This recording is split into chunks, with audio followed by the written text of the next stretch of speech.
Hello everyone, and welcome to Order, the place where we answer questions that nobody asked. Payday 2 is a game that has been around for almost 11 years.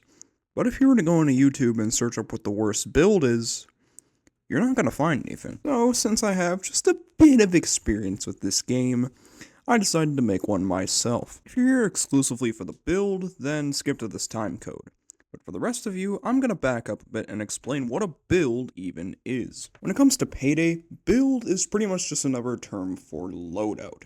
It's the weapons, equipment, and skills that you bring into a heist. And the thing about builds is that you can be as creative as you want to. You can throw your points around everywhere and become a jack of all trades, or you could specialize in dealing damage, or area denial, or healing your team, or tanking hits, or drawing aggro, or literally becoming Neo. I could go on forever. But I'm not going to be doing any of that. I am going to create a build so bad that someone AFK in spawn would be a better teammate. I am going to make a build so awful that it will make Payday 3 actually look good. I am going to make the worst build in Payday 2. I only had one rule when it came to actually making the build, and that was I had to fill every slot. I had to use all 120 skill points. I needed a complete perk deck, and I couldn't have a missing throwable or deployable. Because let's be honest here, there's no fun in making a worst build if you just get rid of everything. I also accounted for every playstyle and difficulty. So it doesn't matter if you play Death Sentence Loud or Stealth on Normal, because I can guarantee you this build will not get the job done. Weapons are a good place to start, as we have a large variety of options to choose from, such as bows, crossbows, double barrels, and revolvers. The main downside of all of these weapons is their capacity. Payday 2 is a horde shooter, meaning that if you get surrounded by a group of enemies with only a few shots to your name, odds are you're just gonna die. However, I didn't go with any of those options. I went with the one weapon that wasn't meant to be used as a weapon. Introducing the OVA 9000 Saw. The Saw's main purpose is to speed up objectives, and therefore make heists go by faster, which at first glance sounds really good.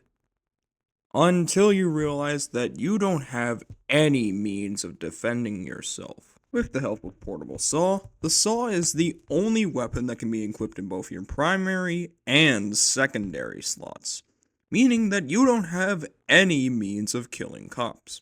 Actually, that's a lie. You can kill cops with the Saw.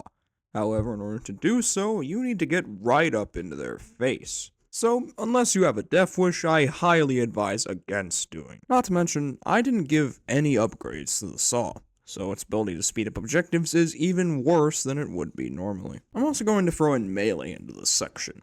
And for melee, I went with the weapon butt. While the weapon butt does have the fastest reset time of any melee, when you compare it to the 70 damage melees that not only swing fast, but also do more damage and have longer range than the weapon butt, it quickly becomes obsolete. But then again, if you're the type of person who likes to hit common enemies with their melee over 30 times, then hey, I'm not one to judge. Next up are Perk Decks, and I immediately saw 3 main contenders.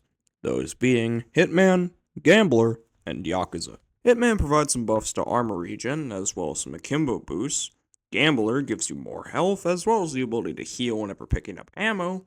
And Yakuza provides buffs to move speed and armor regen, but only when low on health. Of the 3, I would say that Hitman is the best. While we can't make use of any of the akimbo boosts, the guaranteed 1.5 second armor regen can actually be a lifesaver on higher difficulties. One thing I forgot to mention earlier is that Saws can't actually pick up ammo, making Gambler's entire point completely obsolete.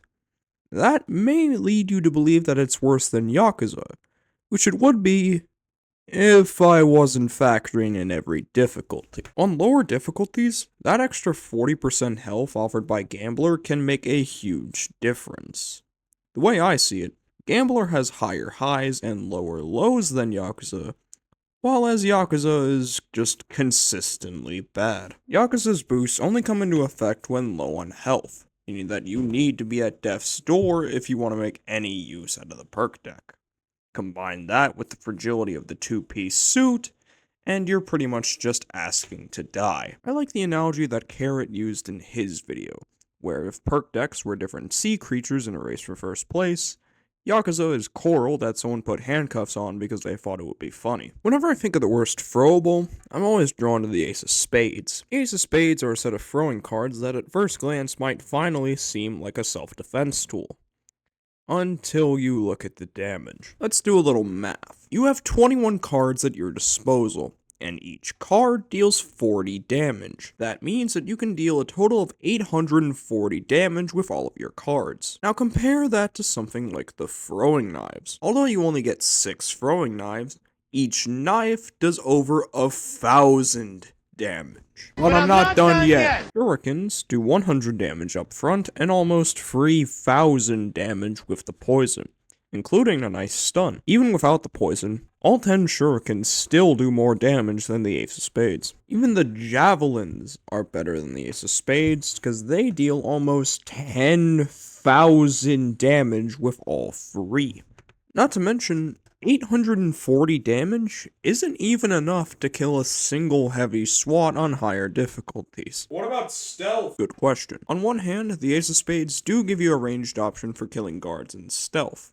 But on the other hand, deployables were by far the easiest pick. The armor bag is a deployable with a cool concept, but terrible execution. The intended use of it is to be able to enter a heist stealthily wearing the 2-piece suit, but having the ability to put on heavy armor when things go loud. The problem with this is that it's often better to specialize in either going stealthily or going loud, rather than trying to do half and half. The worst part about the armor bag, though, is that you can make the armor inside of it be the 2-piece suit, which you're already wearing. Meaning, the armor bag does literally nothing. Finally, there's skills, and these are also pretty easy. The goal here is to choose skills that would serve absolutely zero purpose for the build, which is why I put a bunch of points into snipers, sentries, and pistols, and then just put some points into miscellaneous things in order to use all 120. So, there you have it.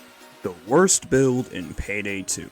I know that this is a bit of a departure from my normal content, but I hope you enjoyed nonetheless. I honestly can't thank you enough for the support in the previous videos. 17,000 is insane. The next video I have in mind will be very interesting, so make sure to subscribe and hit the bell so you don't miss it. If you have any ideas for future videos, then leave them down in the comments. And as always, have a good one.